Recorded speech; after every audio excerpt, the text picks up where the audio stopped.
Kepribadian seseorang bisa berubah tergantung situasi dan kondisi. Halo semuanya, nama saya Michael. Selamat datang di channel saya, Sikutu Buku. Kali ini saya akan bahas buku Personality Isn't Permanent karya Benjamin Hardy. Sebelum kita mulai, buat kalian yang mau support channel ini agar terus berkarya, caranya gampang banget. Kalian cukup klik subscribe dan nyalakan loncengnya. Dukungan kalian membantu banget supaya kita bisa rutin posting dan bersama-sama belajar di channel ini.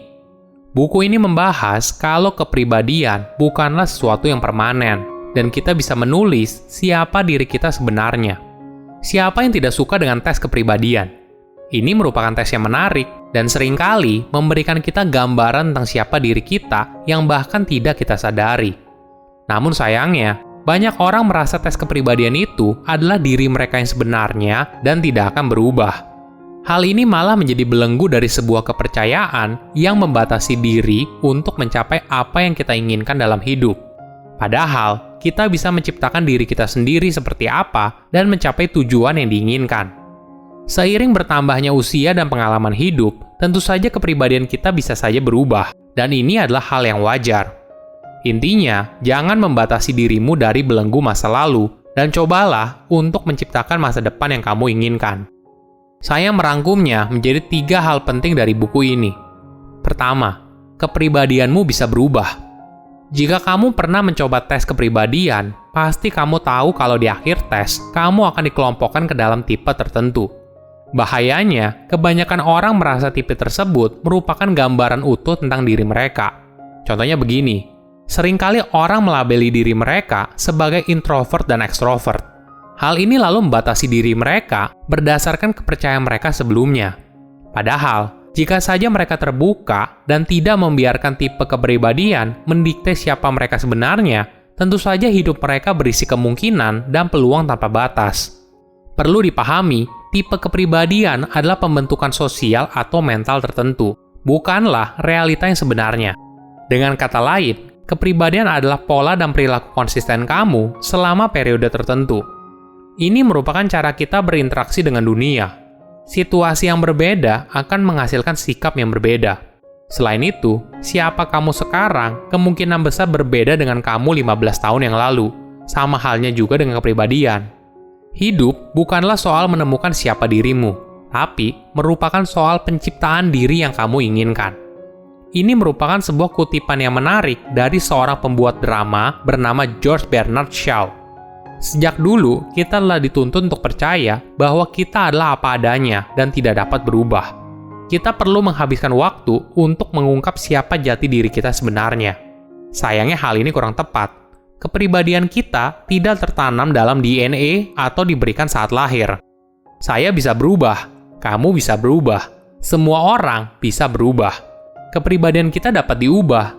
Siapa kita saat ini telah dibentuk melalui pilihan kebiasaan, dilatih oleh lingkungan, dan ekspektasi kita.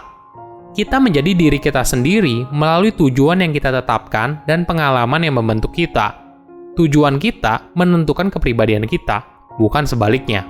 Jadi, kenapa tidak menetapkan tujuan ambisius yang akan membuatmu bisa bergerak jauh melampaui diri kamu saat ini dan memungkinkan untuk membentuk diri yang benar-benar kamu inginkan.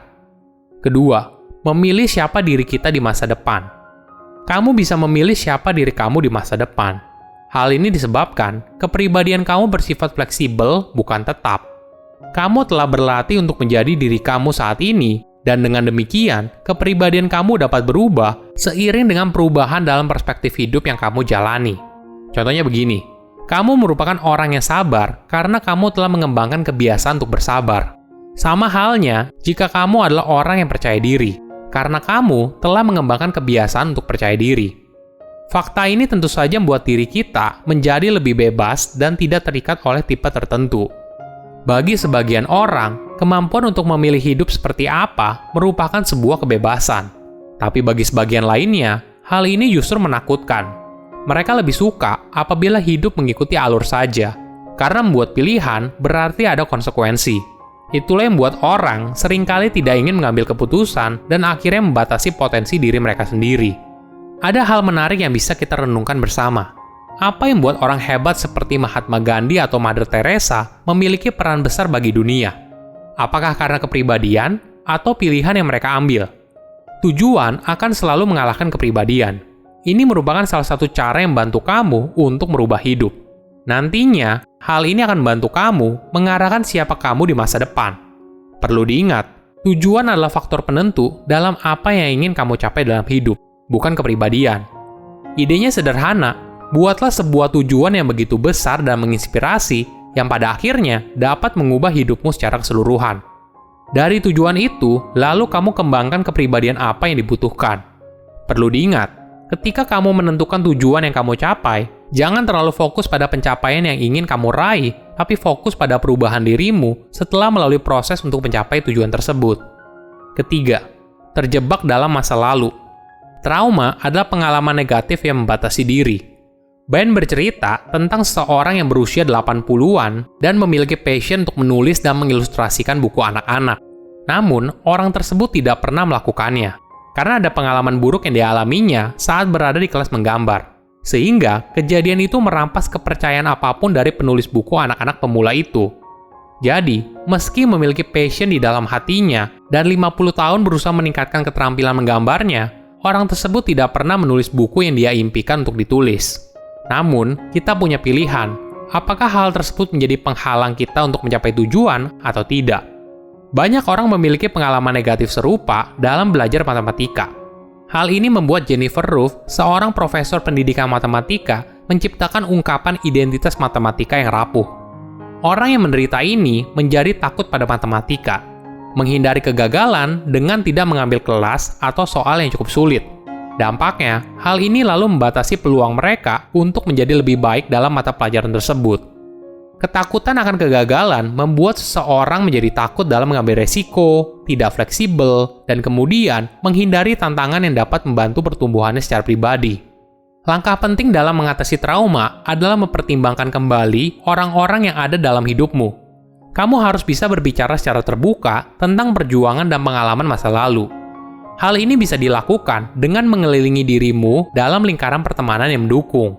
Jika orang tersebut belajar untuk menghadapi pengalaman dan ingatan yang sulit, biasanya dengan bantuan orang lain, maka akan terbuka kemungkinan untuk menafsirkan kembali pengalaman masa lalu dan belajar darinya.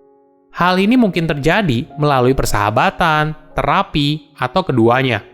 Orang tersebut kemudian dapat belajar menjadi lebih fleksibel secara emosional dan mampu membayangkan masa depan mereka, bertumbuh secara pribadi, dan lebih menikmati hidup. Sepanjang hidup, kepribadianmu bisa berubah. Dirimu sekarang pasti berbeda dengan dirimu 15 tahun yang lalu. Kamu punya kendali untuk menciptakan siapa dirimu di masa depan. Silakan komen di kolom komentar pelajaran apa yang kalian dapat ketika baca buku ini. Selain itu, komen juga mau buku apa lagi yang saya review di video berikutnya. Saya undur diri, jangan lupa subscribe channel YouTube Sikutu Buku. Bye-bye.